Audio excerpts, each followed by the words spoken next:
Bonjour à tous, je suis drôlement contente de vous retrouver. J'espère que vous avez passé de bonnes vacances, que vous êtes bien contents de ce que vous avez fait, de qu'est-ce que vous faites maintenant, quoi, tout ça. Je pense qu'il y en a qui sont d'ailleurs peut-être même encore en vacances, parce que septembre, octobre, maintenant il y en a qui partent aussi plus tard, parce que c'est moins cher, et puis il y a moins de monde. Des fois il fait pas forcément plus moche qu'en juillet, août, donc voilà, c'est les vacances tardives. Puis de toute façon elles vont l'être de plus en plus, parce que vu les lois là qui sont nouvellement passées, je pense que les gars ils les prendront maintenant pas tellement avant leurs 90 ans, quoi. Enfin, ceux qui arrivent, évidemment. Parce que c'est sûr que là, avec tout ce qu'on a, tout ce qu'on respire, tout ce qu'on mange, la pollution, la dépression aussi au travail, tout ça, les attentats, les maladies que les gens, ils auront plus les moyens tellement de payer pour soigner, quoi. Eh ben, bon, s'ils arrivent à 90 ans, d'ailleurs, je pense que là, ils pourront faire la fiesta et tout, hein. S'il y en a qui n'ont pas trop bu ni rien, peuvent même tenter la drogue, là. Je pense que là, c'est le moment où jamais c'est les vacances de leur vie, faut y aller, hein. Enfin, ça, c'est une proposition.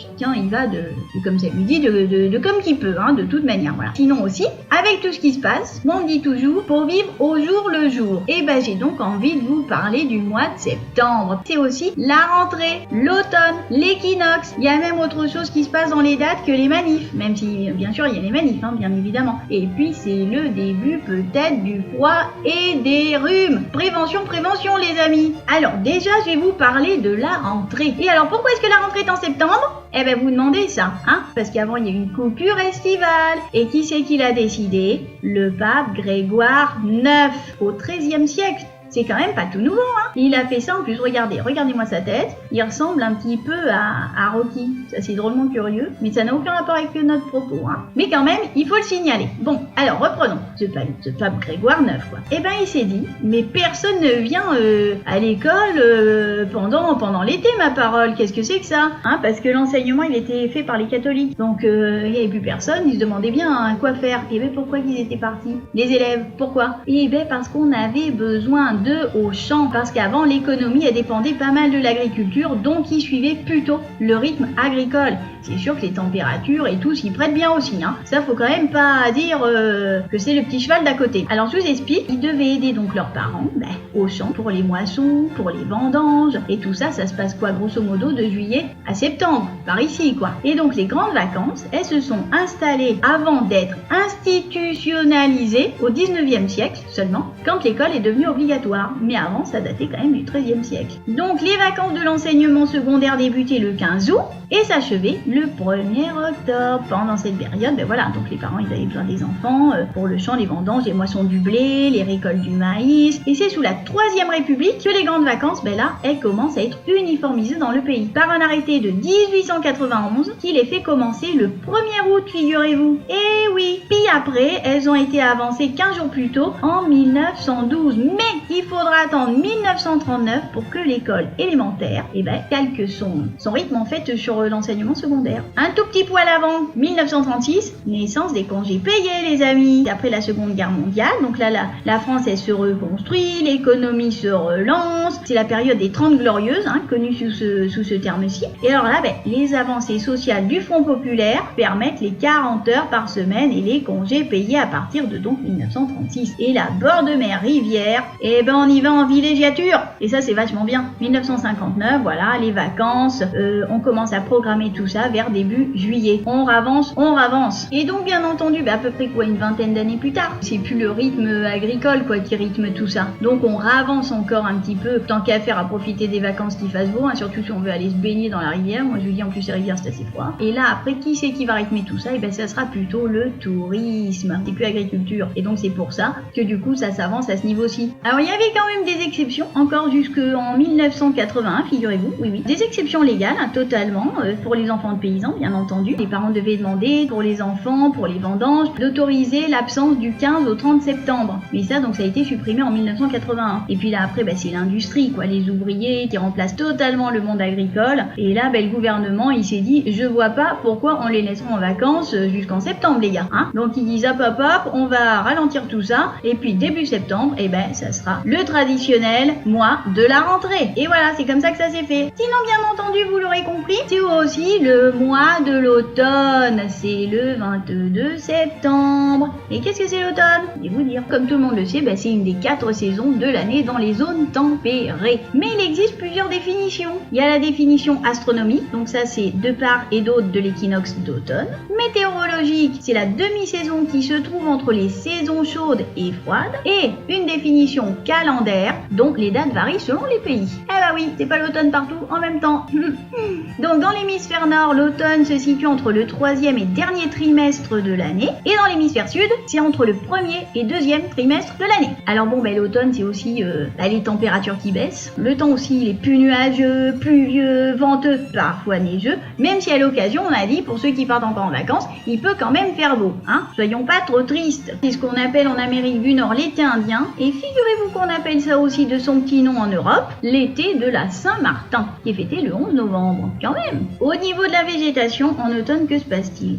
Les arbres à feuilles caduques se préparent à passer en dormance pour l'hiver. C'est-à-dire qu'ils font du stock de réserve pour la production des bourgeons qui sortiront au printemps. Et alors qu'est-ce qui se passe? Ils perdent leur chlorophylle. Et c'est la substance qui donne la couleur verte aux feuilles. Et c'est pour ça qu'ils prennent la couleur d'autres pigments, jaune, orange. C'est à cause des caroténoïdes, ou même rouge donc, comme j'ai dit, à cause des anthocyanes. Et puis c'est aussi la saison des récoltes, de tout ce qui a été planté l'été, donc le maïs, le tournesol, les fruits de toutes sortes, les pommes, les poires, les coings, les châtaignes, les noix, les noisettes, les raisins. Et en France par exemple, il y a les vendanges qui a été longtemps l'événement marquant de l'automne, ça c'est sûr. Et c'est aussi la saison des labours. Alors en littérature aussi, dans un sens plus figuré, l'automne ça désigne la vieillesse ou le déclin. C'est pas forcément fantoche, Pour ça les journées raccourcissent.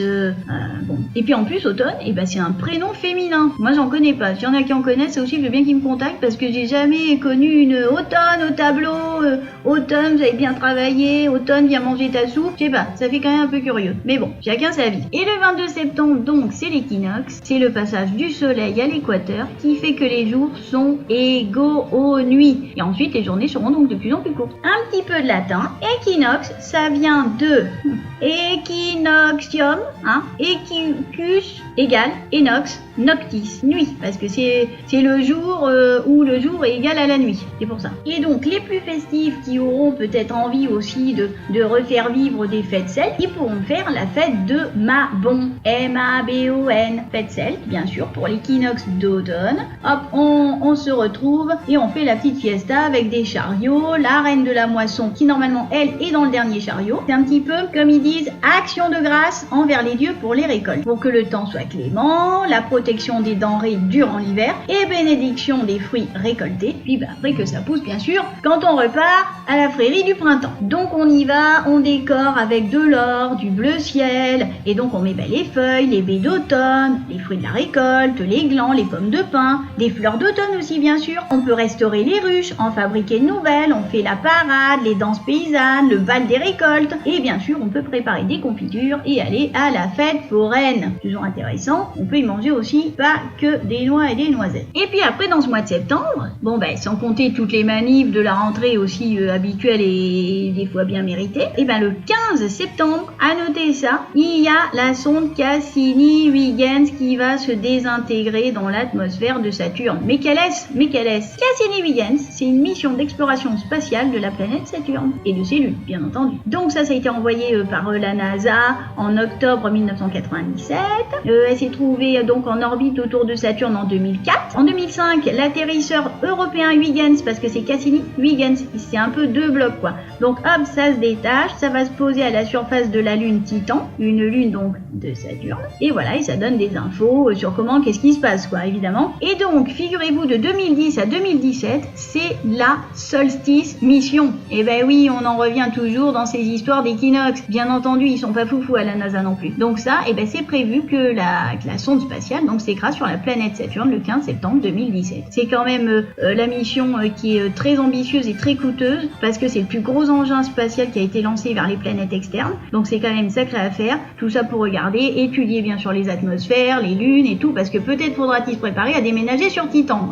Donc je vais pas vous dire faites les valises, mais c'est vrai que pourquoi pas, à voir. Vous pourrez suivre ça même je crois en direct de de Sciences et Avenir à 12h20, exactement, hein, heure française. Hein. Moi, je vous parle en heure française, même si je suis totalement melting pot. Voilà, donc si ça vous dit, n'hésitez pas. Et puis septembre aussi, donc on a dit, les jours raccourcissent, c'est la rentrée. J'ai envie de vous dire, il y a de quoi avoir un bon rhume, parce qu'il n'y a pas tout qui fait plaisir non plus dans l'affaire. Mais il faut éviter absolument ce rhume, sinon vous allez être pas bien pour les fêtes de Noël. Alors, qu'est-ce qu'il faut faire? Eh ben chacun il va de son idée. On prend des tisanes, on prend des plantes, on se réchauffe, on se douche parce que c'est important d'avoir bien chaud de l'intérieur. On prend des bains pour ceux qui veulent. Faut pas y aller non plus, vas-y, mais enfin, il faut quand même se réchauffer. Il y a des huiles essentielles, il y a de l'homéopathie. L'important est de pas être enrhumé. Lavez-vous bien les mains, vous énervez pas, dormez bien. Ça c'est quand même très important aussi, c'est la base, parce que ça fait sur l'immunité. Donc c'est quand même bien. Vous pouvez manger des fruits, des légumes, des baies, tout ça, parce que c'est totalement la récolte. Vous pouvez aussi, bien entendu, bien bouger, commencer à faire du sport, même si c'est tout doux, hein, chacun son niveau. On peut aussi se relaxer, c'est très important, ça fait le doudou intérieur, on peut aussi aérer sa maison, ça fait quand même du bien, hein, parce qu'on se réchauffe et tout, mais je pense que quelques minutes, hein, c'est pas la peine de perdre le chauffage, tous les jours, et ben ça renouvelle l'air de l'intérieur et ça fait du bien. On évite de fumer, même l'été, surtout en pleine canicule, ça nous évite toujours des feux de forêt, c'est pas plus mal. Il y en a qui peuvent se faire vacciner aussi, hein, bien sûr. Donc grosso modo, c'est ça, faut faire plein de choses. Et comme ça, vous serez totalement en forme pour la rentrée, pour être content, pour être bien, pour suivre toutes les infos de qu'est-ce qui se passe au mois de septembre et puis les mois d'après. Et ça